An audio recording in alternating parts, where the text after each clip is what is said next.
All right, let's get ready for a wonderful trip into the woods after dark.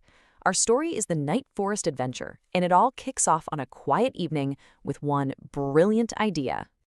And here's who has that idea. This is Rhea. She is so ready for an adventure, and what does she want to do? Go camping in the forest to see the magical fireflies. It's her excitement that really gets this whole incredible night started.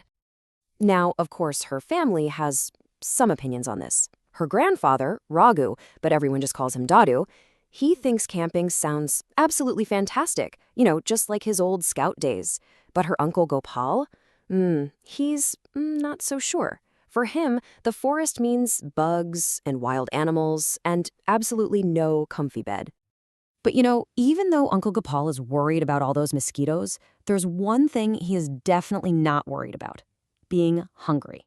He makes sure to pack this huge basket of snacks. I mean, as he says, adventure is fine, but never on an empty stomach. He's got his priorities straight. So off they go. And wow, as they step into the woods, it is just as magical as Rhea dreamed it would be. The whole forest just feels alive, with these amazing fireflies dancing all around them. It's like tiny little stars just floated right down from the sky.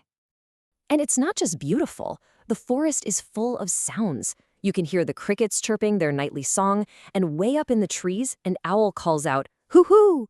And you know what Uncle Gopal does? A very nervous Uncle Gopal immediately replies, "Shoo-shoo!" and starts waving his arms. So they're walking deeper and deeper into these sparkling woods, just having the best time.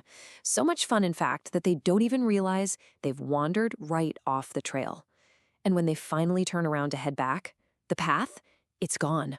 Oh no, they're lost.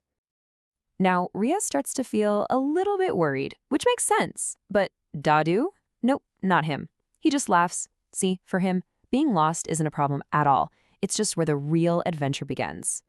Uncle Gopal, on the other hand, well, he has a very different idea of what's beginning. He's not thinking about adventure, no way. He's thinking about spooky things. He just clutches his bag of samosas a little tighter, like there's some kind of magical shield against ghosts. And right at that moment, they hear something. A faint sound drifting through the trees. But it's not spooky. It's kind of small and sad. What could that be? It's definitely not a ghost. It sounds more like a little animal that's in trouble. So they follow the sound, and what do they find? A poor baby goat, all tangled up in this big, prickly bush. They jump into action right away. Dadu, he uses his strong hands to hold all the thorny branches apart. And Gopal, yep, the same Gopal who was so worried a minute ago, he's the one who carefully and gently untangles the little goat's legs. And once the goat is finally free, a very relieved Uncle Gopal gently pats it and says this totally funny thing. It just goes to show you, right? Even though he grumbles a lot, he's got a super kind heart. He's just also very, very protective of his food.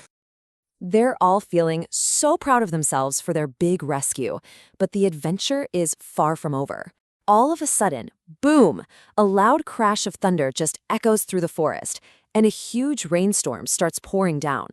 They have to make a run for it to find some shelter from all that rain. Luckily, they find a small, cozy-looking hut and dash inside.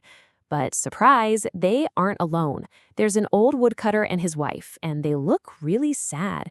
Turns out the rain soaked all of their firewood, and that means no way to cook their dinner. And this is where Uncle Gopal's giant snack basket saves the day.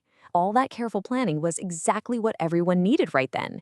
He proudly opens up his basket and starts sharing all this delicious food with the woodcutter and his wife. He's a hero. So, after the rain finally stops, the woodcutter is so grateful that he leads them safely all the way back to their village. And before they part ways, he shares some really wise words. He tells them that their kindness was like a lantern, a bright light that helped everyone get through that dark and stormy night. On the walk home, a very sleepy Rhea is thinking about everything that happened, and she realizes something super important. Their night in the forest, it wasn't just about exploring and seeing fireflies. It was about being kind and helping the people and animals they met along the way. Her grandfather, Dadu, hears her say this and just smiles so proudly. He couldn't agree more. See, a real adventure isn't just about getting lost and having excitement. It's about leaving the world just a little bit better than how you found it. And of course, who gets the last word? Uncle Gopal, naturally. He chimes in with his own very funny, very practical piece of wisdom.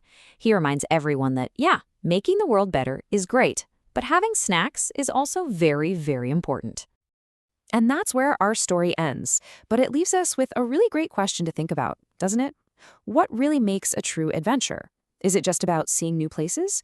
Or is it maybe more about the kindness you show along the way? Something to think about. Thanks for joining us on this one.